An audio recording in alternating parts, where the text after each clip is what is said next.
Okay, my name is Dominic Tarpei Doe, a Liberian, ex-professional soccer player, now a coach.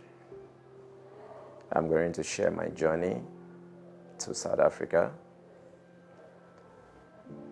Thank you. Beautiful. Okay, so would you please give us a background of where you grew up? What was it like where you grew up, and then maybe touch on what motivated you to actually move from Liberia? Okay, thank you. First of all, I was born in Liberia, and if we go in history, we will understand that Liberia had a civil war, 1989, and because of the civil war, I moved with my dad from Liberia to Sierra Leone. From Sierra Leone, we moved back to Liberia when the war was ceasing, coming down. As we all know, we don't know the tension of the war when it starts. You don't know how far. So our expectation was like it's going to cease. But it started again 1990. We now moved to Nigeria, 91. So from Nigeria, that's where my journey began. So then I end up growing up in Nigeria. From Nigeria, that's how I moved to South Africa. Can you please give us more detail on your move from Liberia to Nigeria? What age are we talking about here? Okay, when I moved to Nigeria, I was 7 years old. I moved to Nigeria. Then I end up staying with my dad in the refugee camp. And my dad was a soccer coach, so he ended up getting a contract in the eastern parts of Nigeria. So that's where we moved. That's where I now get more of my experience, went to school, and I also have my stepmother, so that's it. Although the life was not, it was challenging, the life in Nigeria. It was challenging, but at the end of the day, I end up living and surviving. Yeah. Okay, so you were motivated by the war, the civil war in Liberia, to move to Nigeria. Yeah, I was motivated because of the war in Liberia. That's why we moved to Nigeria. Because during the war at that time, there were different options. Rescue mission coming in depends on you, where you want to go. So at that time, we chose Nigeria. So that's how we moved to Nigeria. Do you, by any chance, know? I understand that you were young at the time, but do you, by any chance, know the motivation, the reason why you chose, or Dad had to choose Nigeria than any other country? The reason why at that time he had one of his relatives that was going out with one of the ECOMON, the freedom fighter that came for rescue. So, and there was the Ecomon ship.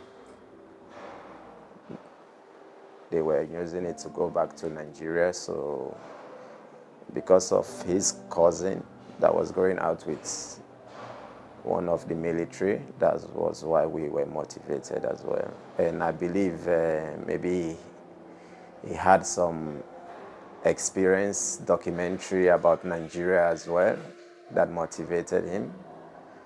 So that's why we moved. Okay. I wouldn't want to touch much on your move to Nigeria because I think that was you were not in charge of yourself at the time. You were moving under your parents' charge. Which country are you in now, and what actually motivated you to move to this country? Okay, I'm presently in South Africa. I'm presently in South Africa. And what motivated me to move to South Africa was in Nigeria, I moved to Nigeria with my dad. And at the end of the day, he got a, a wife in Nigeria, which she became my stepmother. And she had a child by my dad, and things changed. We were all living happily, but things changed when she had a child. When she had a child, then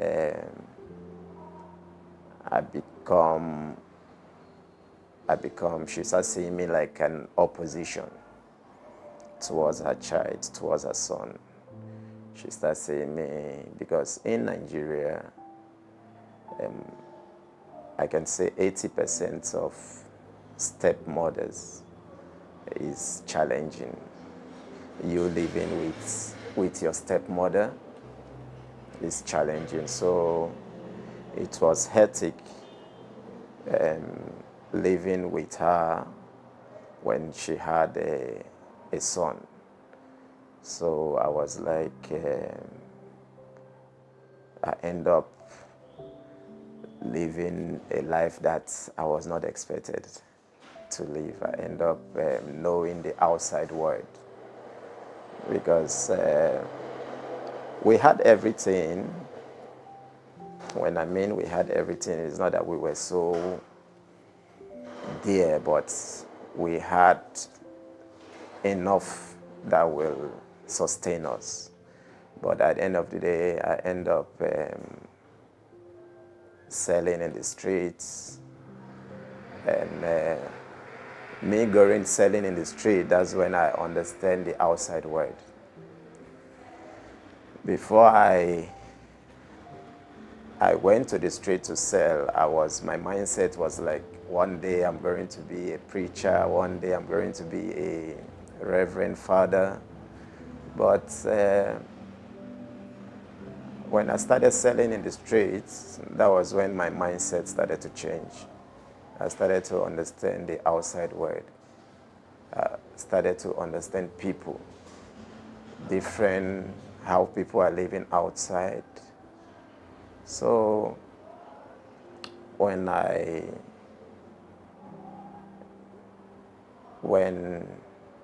the condition at home, because my dad is a coach, so he traveled. So when he traveled, the condition at home become intense. So there was a time I end up leaving the house. Because of me selling in the street, I now develop relationship in the street. I have to go to the streets, and I end up living the life there, doing other things. And I end up learning the hard way as well. So the relationship with my stepmother, it didn't go well. Then I end up living there with different people. doing different things. Then my dad came back. My dad decided that I don't have to stay with her again, that I have to leave the streets. I will not stay with her. He will take me somewhere else.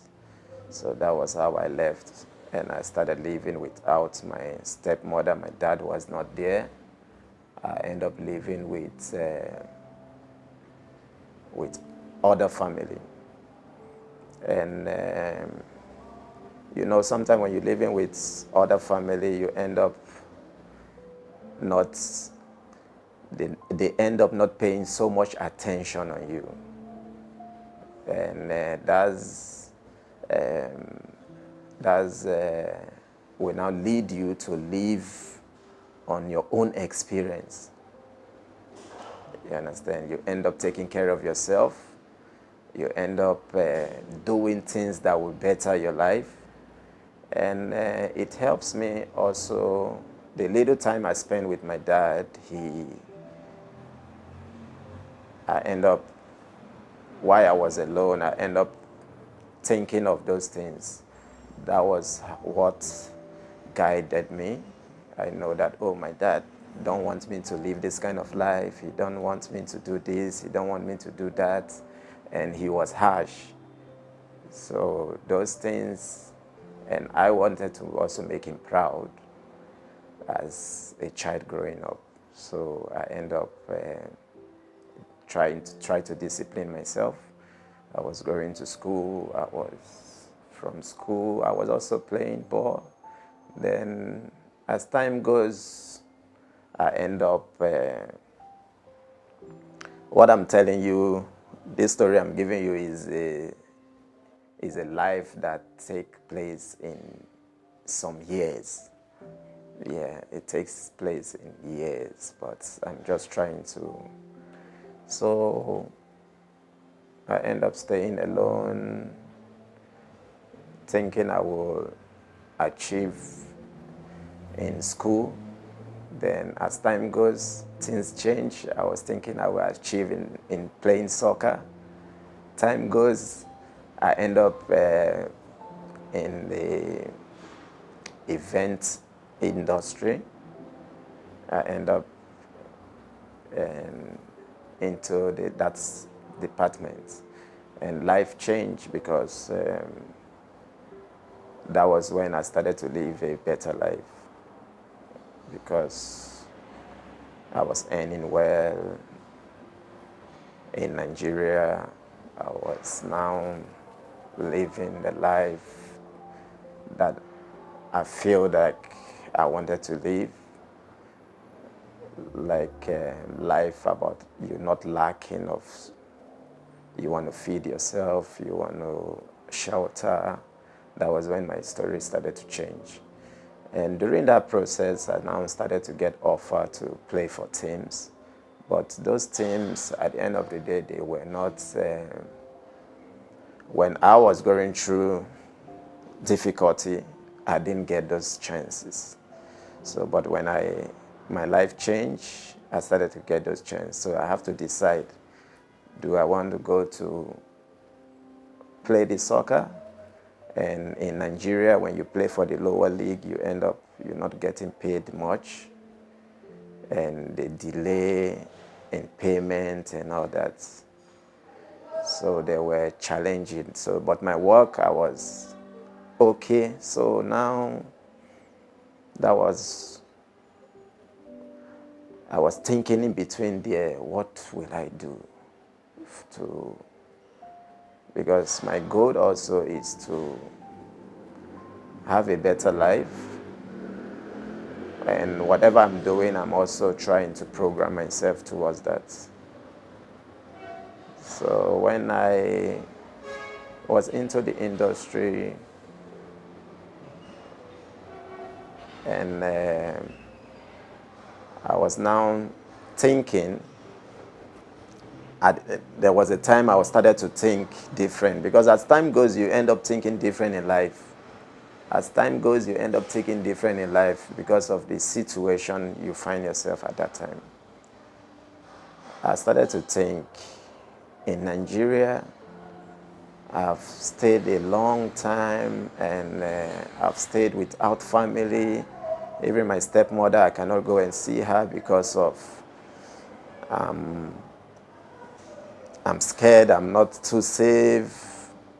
So all my earning at that time was like, I used to use it with friends. I used to use my earning with other um, relatives, because at that time I was not in touch with my family back home. I was not in touch with my family back home, and I was in Liberia because of the civil war. And my dad is someone that travels. At that time, he moved to South Africa. He moved to South Africa while I was in Nigeria, and he moved to South Africa early in 97.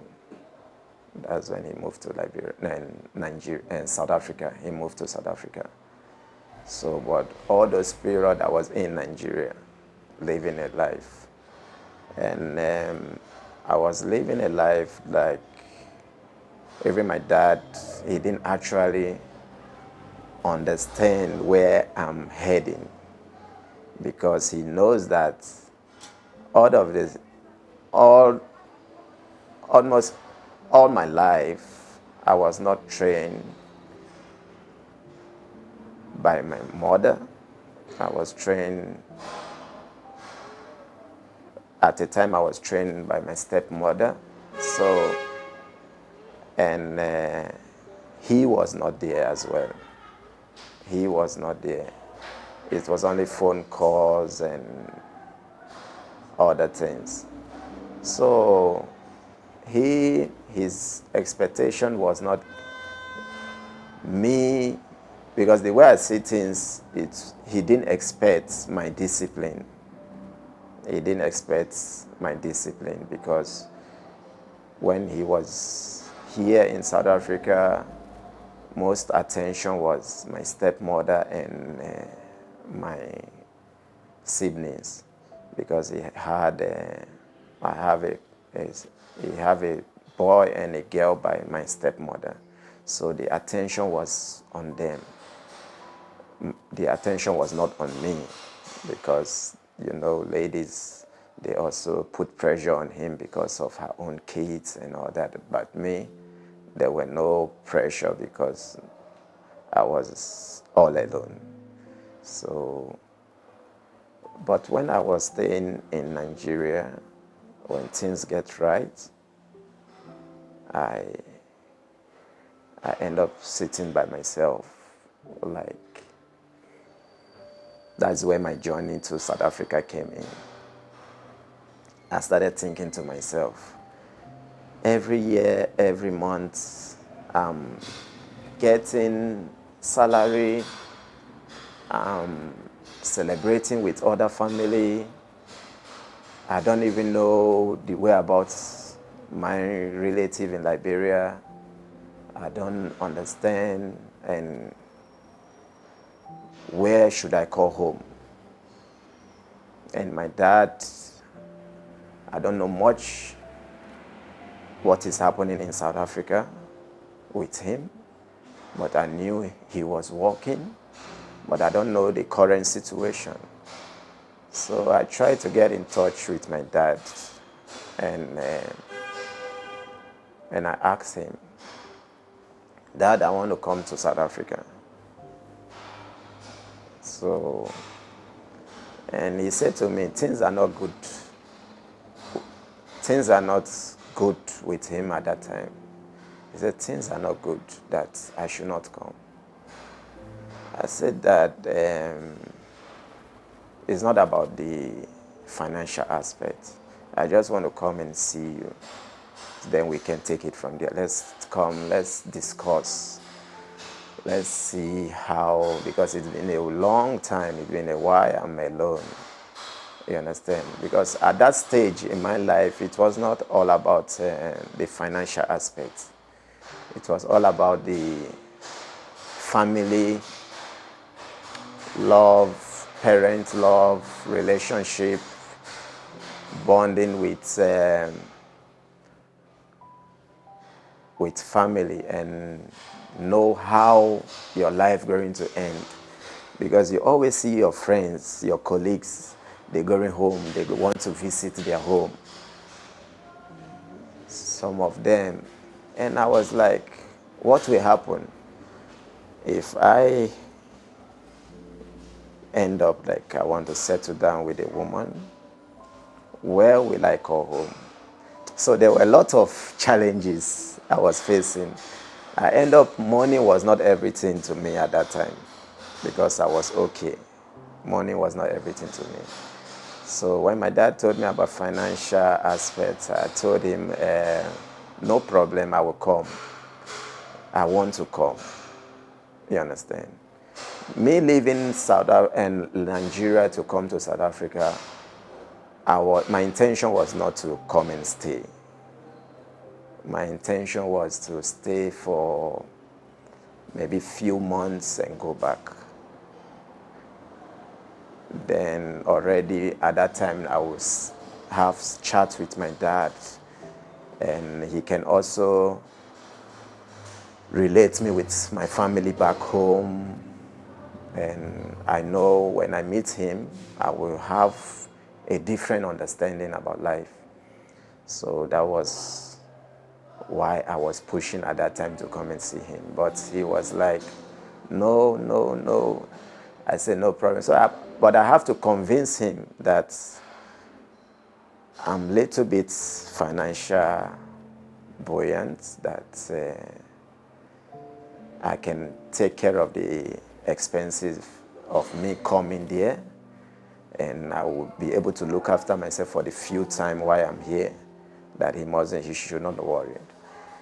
So this took me some few years to convince him to also decide to take the decision, because I was working in a company that took me time to get into, and me leaving my job, it will not be easy. If I decide to come back to Nigeria, how will I be able to secure the job? So all those things took me time. It didn't take me months. It took me maybe 1 year or 2 years to make a proper decision that no, I have to leave. Because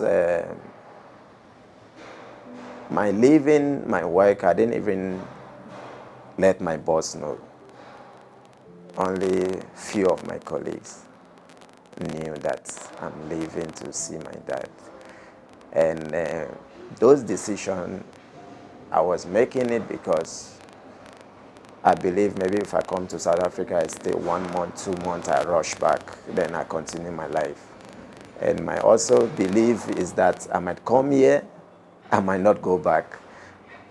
So, and I knew the process it took me to achieve.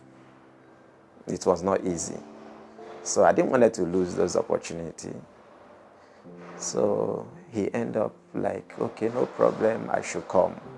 When he finally decided I should come, I asked him to send invitation for me.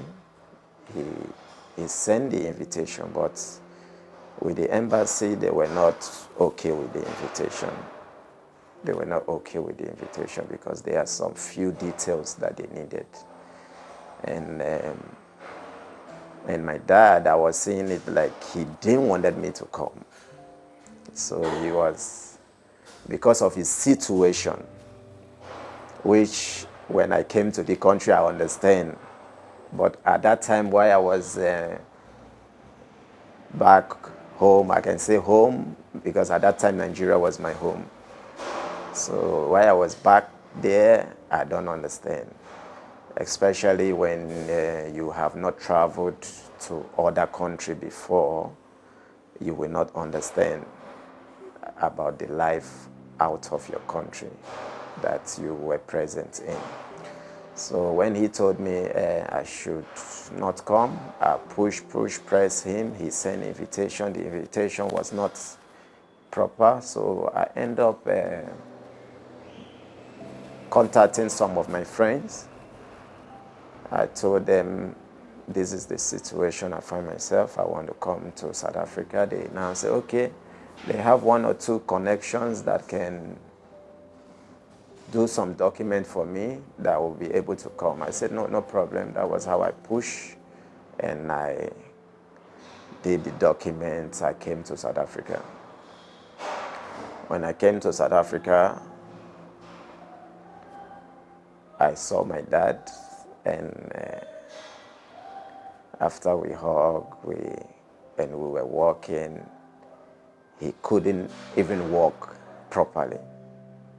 So I was like, even you can see the pictures that you have, the communication that you used to have, his look and all was different.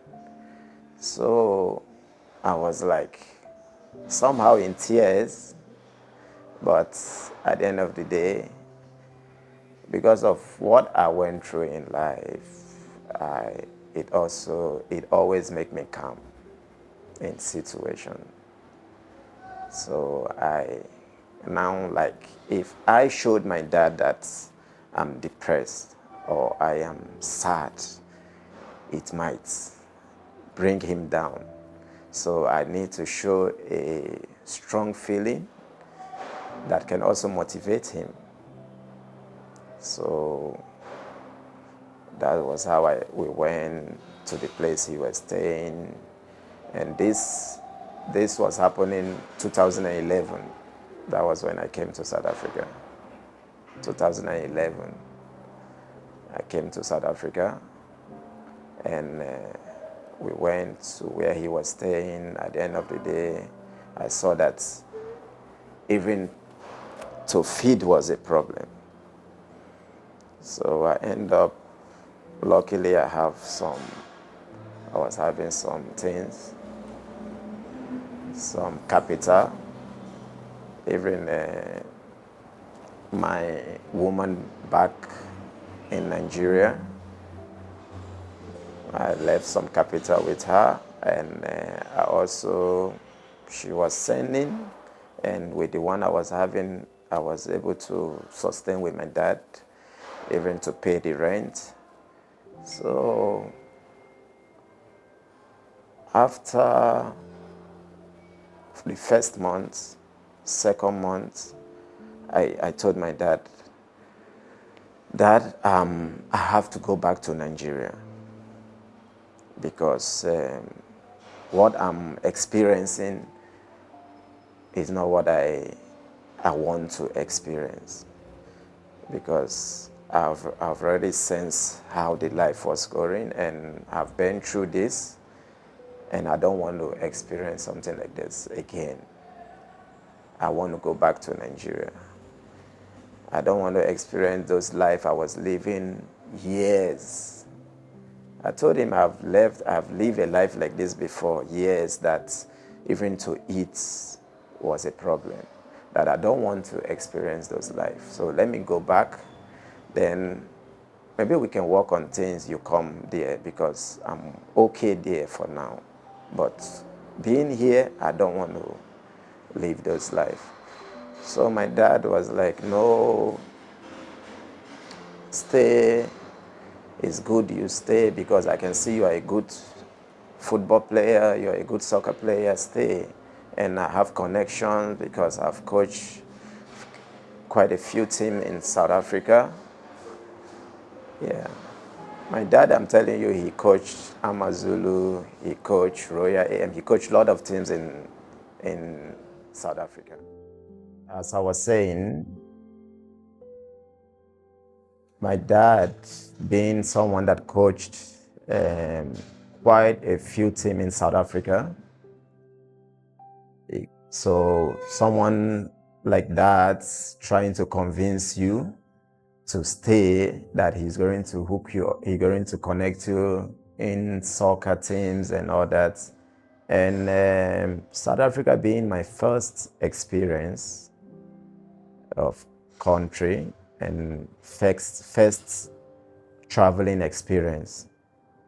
And when I look at the person that is talking to me, I look, he's my dad, that he will want the best for me. And as someone growing up in life, I end up taking his advice. I end up staying, and at work, my boss called me and said to me what happened. I left without his consent, without letting them and giving them a proper information that it was going to be better if I spoke to them, that they have no feelings on that because of our relationship, to keep the relationship. So I apologized, and that's it. I end up moving on, and I end up staying with my dad. We moved from, because when I came, I stayed with him in a place, in a province in South Africa they call Bloemfontein. We were staying in Bloemfontein. Then he told me that he had quite connections in Durban. So after some few months, I pushed him. I think we stayed in Bloemfontein for 4 months, 5 months. I pushed him. We end up coming to Durban. You know, now what I also understand is that you traveling to a country for the first time, it's good to meet someone that was there and let that person be truthful to you as well.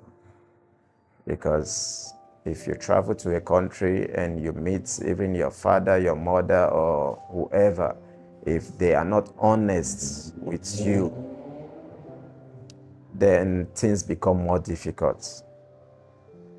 Because all this time we were staying, I was spending everything. At the end of the day, my dad was in South Africa before me. I believe he could have advised me, advised me to fix my documents. Because in South Africa, as a foreigner, when you come into South Africa, the first thing you need to push is your documents. If without documents, life will become hectic. Without document in South Africa as a foreigner, especially if you come with an objective of you want to work, or you want to have, when you want to earn a living, your document is very important. Without your document, with the situation in the country, it becomes more difficult for you. But to ease, you first of all fix your document. So to continue, we moved to Durban, and we were living. I was preparing myself to become that professional as my dad sees me as. But during the line,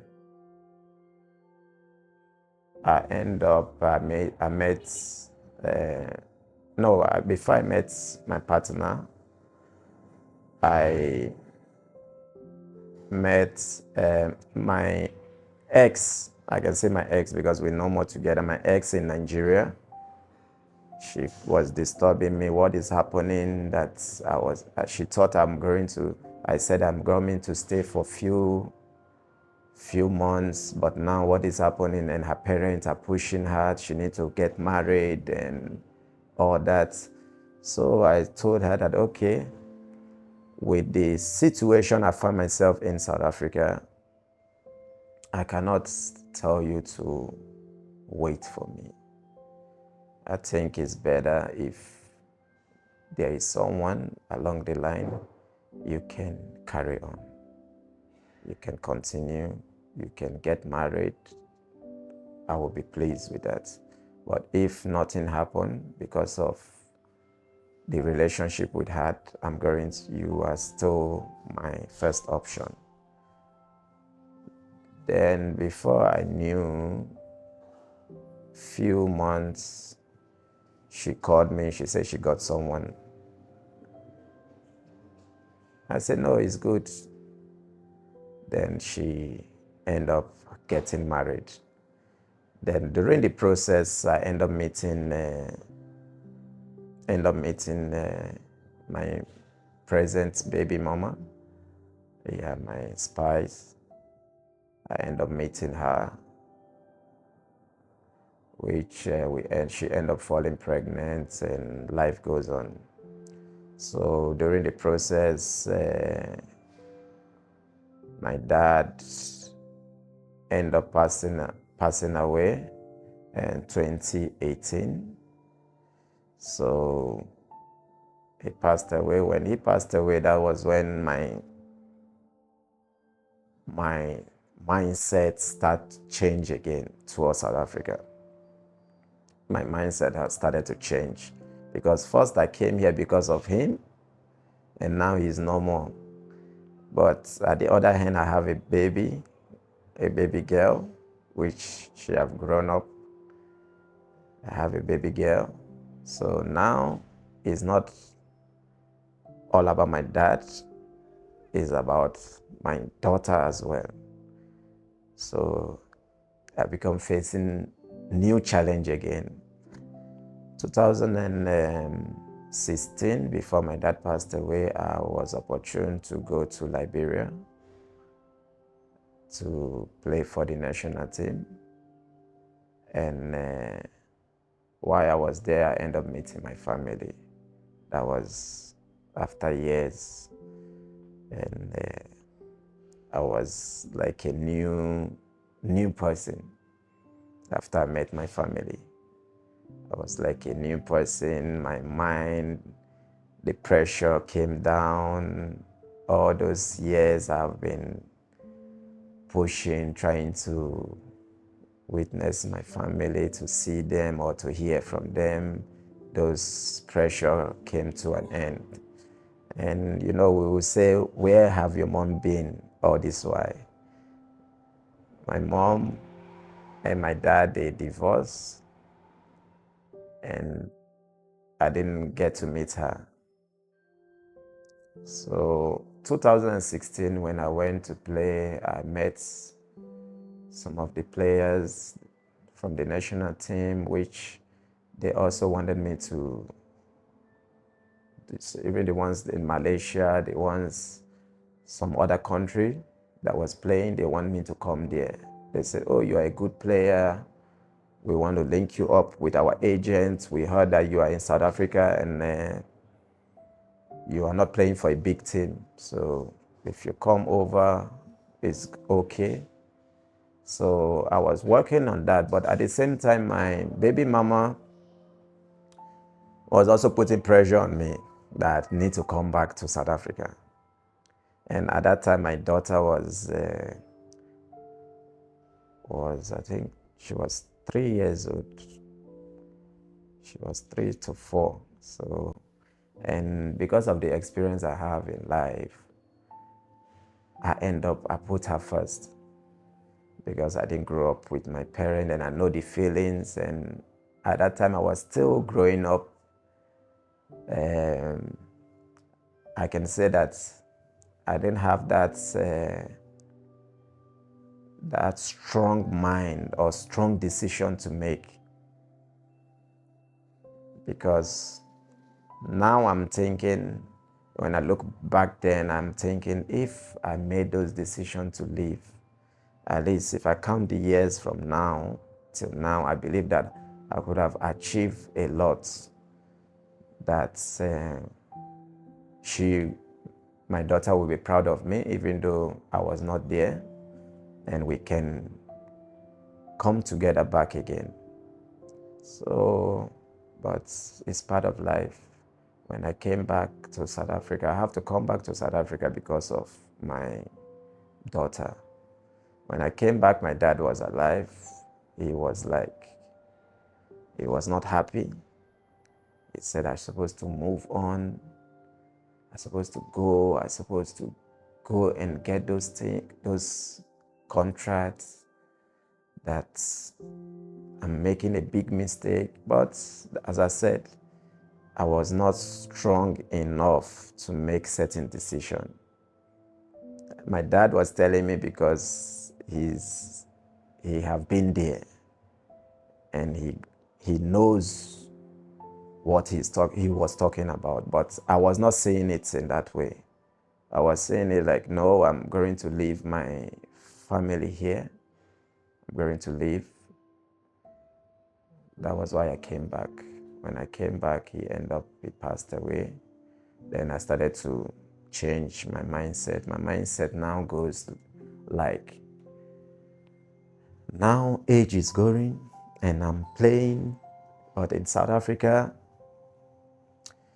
I've been let down so many times when it comes to getting team because of documents and because of financial aspects. I've been let down. So what can I do? Because I think I've seen all in South Africa. What can I do to move to the next level? Because South Africa, the competition when it comes to getting a job is something else. The competition is something else. And you as a foreigner, you don't have that 80% chance to get a job. You as a foreigner, you don't have 80% chance to get into that field. So what can I do to move on in life? Because I don't want to be a failure as well. I never achieved much in my playing, and what can I do? I end up enrolling in coaching course. Now my second option was to become a coach. I end up rolling in coaching section, pushing to become a coach. But along the line, my experience in South Africa and me growing up in Nigeria, me growing up in Nigeria make my mindset is I got 80% of Nigeria mindset. Even I speak the language because I grew up in the eastern parts of Nigeria, the east, which and the Igbos. Yeah, and I grew up in Enugu State, which I can speak Igbo. And most of the Nigerians, they don't understand my background because I speak Igbo frequently. They see me as a Nigerian. They see me as a Nigerian. Even when I was posting my national team, some of them, even in Nigeria, they were not happy with me. They were like, I should stop posting about Nigeria and about Liberia, that what is happening. So, because mostly I have a good relationship with people, so it makes them to feel concerned when things like that is going on. So me being strongly related to Nigerian, and in South Africa, most of my company is around them. My involvement is around them because even when I was going to school in Nigeria, as a child growing up, and also my lifestyle and outside, it was challenging. We do a lot of things.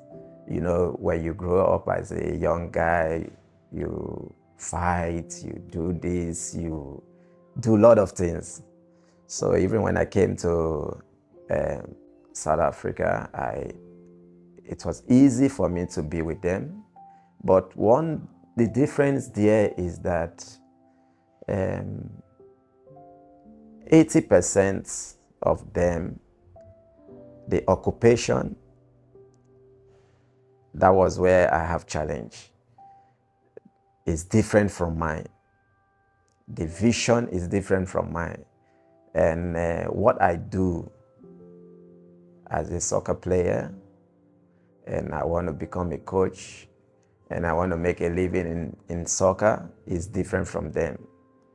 Theirs, 80%, theirs is making it in any way. Making it in any way. And when you are with them, that's when because I feel comfortable being around them, because that was where I grew up. I grew up in their midst. I went to school, we did a lot of things. I end up coming to South Africa, I have to be around them, because they also have this strong mindset of achieving their goal. But the way they achieve it, it doesn't matter to them. You understand? It doesn't matter. They just want to achieve that goal. But how they achieve it, it doesn't matter. But my side, how I achieve my goal matters. That's the difference. How I achieve my goal matters. So now, when you are with them and at the end of the day, things are difficult, now you get influence. They want you to do what they do. They want you to make it anyway, but that was where I refused. You understand? I refused to do those things, to live those life, to think that kind of way. Now I started to try to preach to them as well. Preach to them in the sense of, guys, when you are in this country, try to learn something. Try to go to school. Try to do some courses. They have a lot of courses. You can find, you can do little courses that can make you to succeed. Because even some of them, although they do what they do, but at the time they end up not being comfortable with those life. But how to get out from those life, that's where they don't have any clue of how to come out of those life. So I try to advise one or two guys, if it's forklift, go and learn. If it's because South Africa here, the good thing about South Africa is every course you do is the rate is very high out of the country. Even the coaching course I did is something that if I travel anywhere in the world is accepted. Their school, their certificate, the qualification in South Africa is to the standard. It's tops. Not like back home in Nigeria, wherever degree you get, if you go some European countries, or even if you come to South Africa, they don't cherish it. They don't value it. But from South Africa, if you study anything, even you take it back home, you're going to achieve a lot with those things. So you get little cash, enroll yourself in school. It's very good. Try and study. Try and do. They have some short course that can last for 3 months, some can last for 2 months. You don't have to spend 4 years in school. You don't have to spend 2 years in school. But if you have opportunity, because we know the country. You reading a course that you will spend 4 years, how are you going to be feeding? How are you going to pay your rent? How are you back home? We know that we have shelter, that we don't have to worried about our rent. We don't have to, but here every month is challenging. And you being a student here, to spend 2 years in course, you need a lot of support. You need a lot of support, so it's challenging. So we go through some courses. They have 2 months, 3 months, 1 month. Do those things and keep. It's very secure. It's very secure. But the life in South Africa is challenging. It's challenging. It's not an easy life. Many people came because, and I hear stories, they came because they wanted to come and work. Because I'm with the guys most time.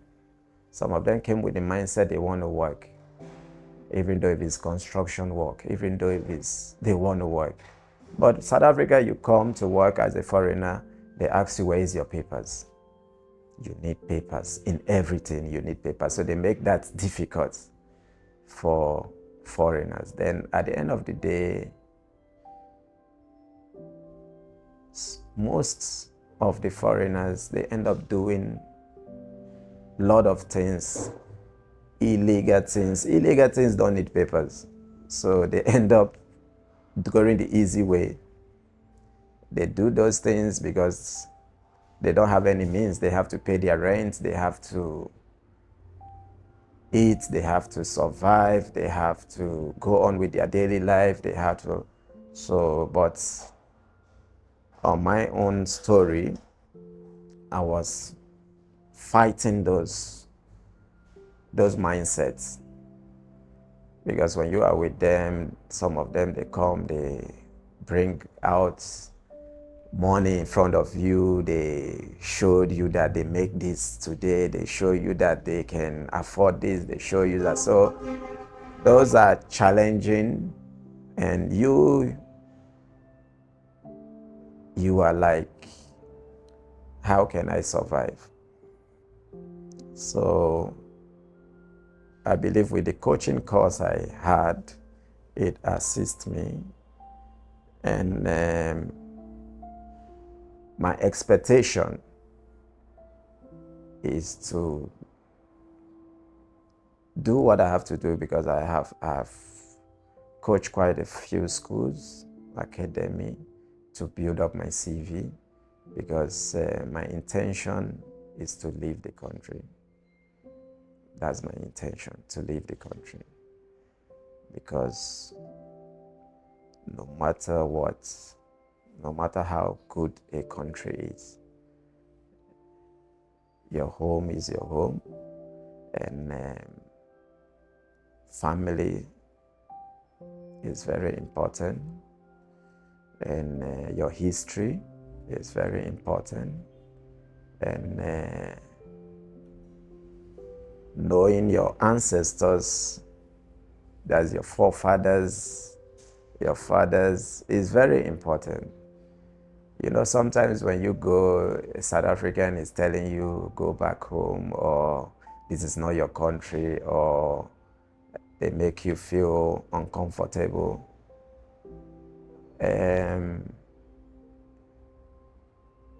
What I have to say there is,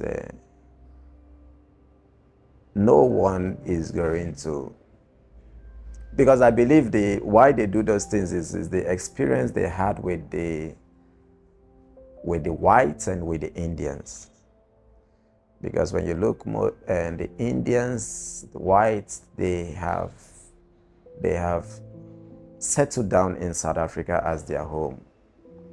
So now when the South Africans, they see other blacks, they feel the same thing, that these people are going to settle down like these other races, which most of us, our intention is not to settle down here. Our intention to find a better life, and live a better life and save and go back home to establish. So that was most of us' intention. But South Africa is not a country to advise a foreigner to come. It's not a country, South Africa. If you are a foreigner, you want to come to South Africa, you come because you want to go to school, you want to get certificate to continue your journey. It's not a country to settle down. As a foreigner, it's challenging. To be honest, it's challenging. Even I played some few teams. I know how the reception, it was not okay. So, but the good thing is doing those courses, it was very good. It's helped me a lot. And foreigners doing other things, as I said, doing most foreigners, not all foreigners, because I believe most foreigners are also having that same mindset of achieving their goal and focusing on their goal. Why 70% have taken the other routes. So it's not easy. We have a lot of things happening in South Africa, and 80% are on foreigners as well. When you talk about illegal things, a lot of things which I don't want to go into that, but illegal, we know what is illegal. Illegal things, a lot of things illegal. They do it because they don't have option. But I believe if you come to a country and you see that things are not working, instead of going through that illegal way in South Africa as a foreigner, if you come to South Africa and you see that things are not working, instead of going that way of by all means, by all costs, try and study. Do some little course and go outside and get something to do. It's not by all costs. Making it in South Africa, even any country, is not all costs. No matter how tough the country is, there will be something good that you can hold on to. So always look for the good side. Look for the good side that will motivate you. And I believe it will help you to move on. In South Africa, lots of things are happening, and crime, and at the same time, people are being arrested day by day. As I said, I'm with the guys. What they go through, even in prison, in cell, is a tough life there. So you as a foreigner being in South Africa, and you end up not going in jail. You end up not going in jail. That means you are one of those 20% or 10% that are focused, that are not on all costs, that have to make it all costs. I'm explaining because I've been in South Africa from 2011 up to date. It's something that I don't always talk, but I think this platform is good to express. That's also why I touch on other things. It's very good. From that 2011 up to now, I've never gotten into police detention. I've never go into the cell or have problem with the police. You understand? And all because of the path I took. You understand? I could have said, let me go and do other things and all that. But I decided to keep my focus in the aspect of my career. So my advice is, when you come into South Africa, try and be disciplined as much as you can.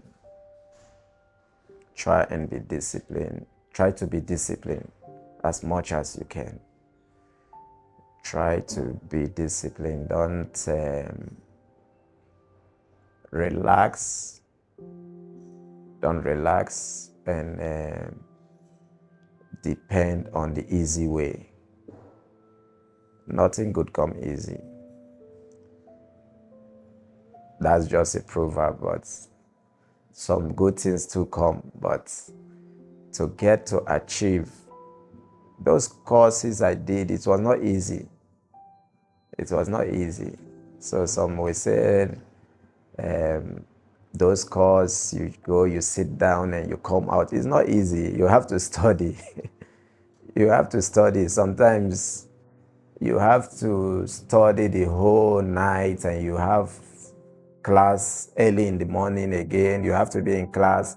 So it's challenging, but instead of choosing the easy way, if you want to live a successful life in South Africa, you have to choose that path of challenging yourself. You can ask me a question. I think you've covered a lot. You really spoke well. But just to touch on one thing, you have shared your own experience on South Africa. Would you please just give us one thing that you find very beautiful about South Africa and one thing you find very negative about South Africa? What I find beautiful about South Africa is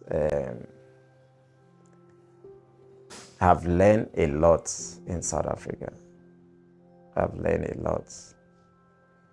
They have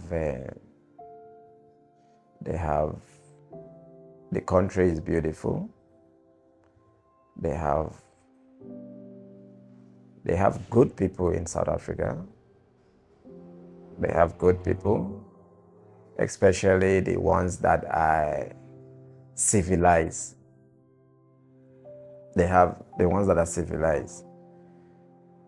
And apart from the ones that are civilized, because I've been in the interior, I've been in the township, I've been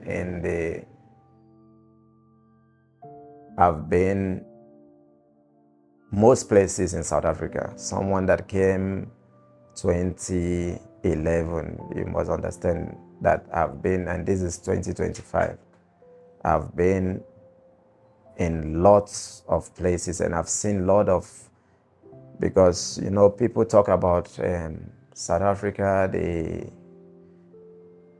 most of the ladies are like this, are like that, but when you go to those homes, you end up seeing that those people, they are really living a life that we also have back home. They are living a disciplined life that we have back home. And although they have beautiful ladies, and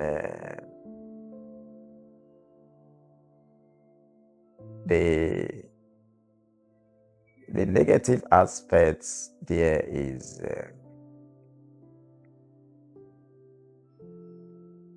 when you come to documents, they don't give out documents so easily. And you as a foreigner living in South Africa without document is challenging. So if they can give out documents, I think it will reduce the crime as well. It will reduce the crime because most people that don't want to do crime, but because of what they find themselves in, the difficulties.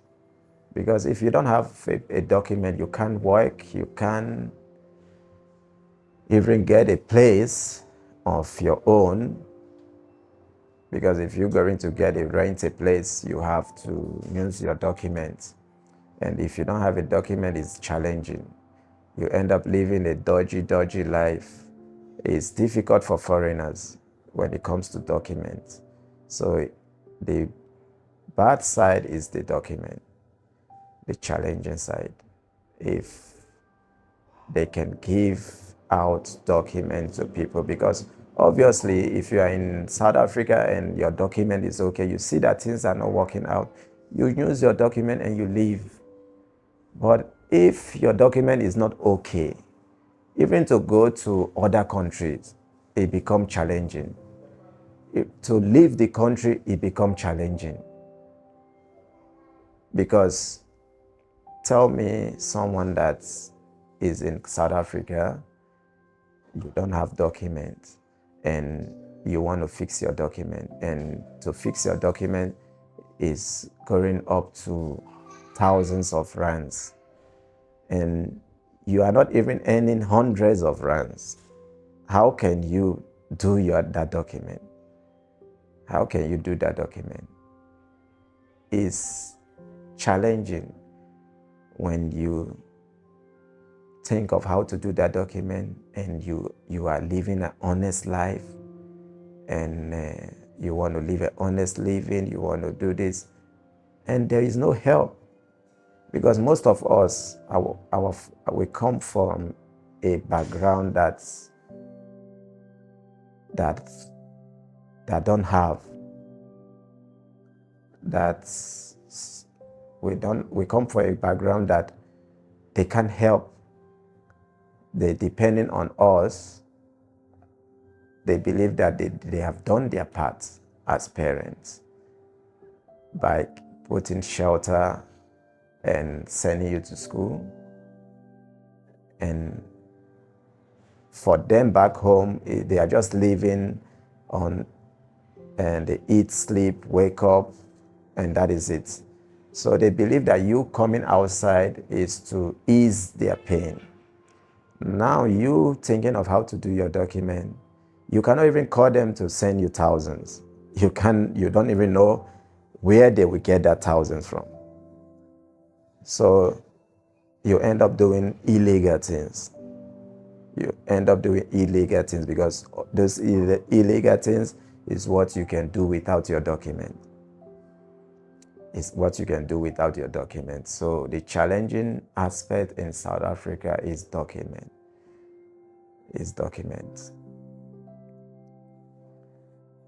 Wow. Thank you so much, Sam, for sharing your story. Thank you. Thank you, everyone, for listening. And I hope it will help the guys, ladies, families that is thinking of traveling, coming to South Africa. If you're thinking of coming to South Africa, when you reach South Africa, fix your documents. Fix your document is very important. First, fix your document. If you want to come to South Africa and